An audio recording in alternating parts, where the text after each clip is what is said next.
मुंबईची कमान महिलेच्या हाती, अश्विनी भिडे पहिल्या महिला आयुक्त. आदेश जारी. मुंबई महानगरपालिकेच्या आयुक्तपदी मेट्रो विमेन म्हणून ओळखल्या जाणाऱ्या अश्विनी भिडे यांची नियुक्ती करण्यात आली आहे.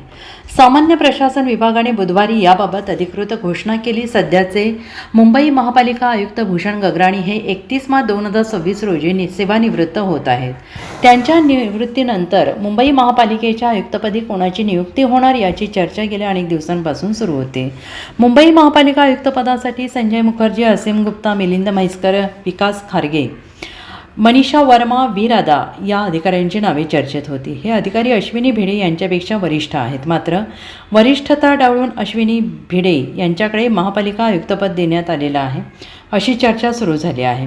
अश्विनी भिडे हे 1995च्या तुकडीतील अधिकारी आहेत. त्यामुळे 1990 ते 94 मधील जवळपास 10 ते 12 अधिकारी डावलले गेले असल्याचं बोललं जात आहे.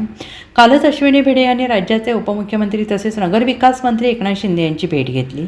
त्यानंतर आज भिडे यांच्याकडे मुंबईचं महापालिका आयुक्तपद देण्यात आले.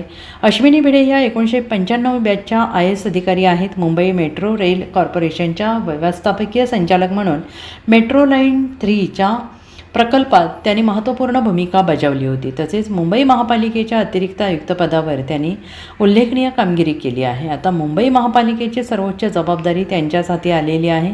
अश्विनी भिडे मुंबई महापालिकेच्या पहिल्या महिला आयुक्त ठरलेल्या आहेत. Bureau report, SBN Marathi, Mumbai.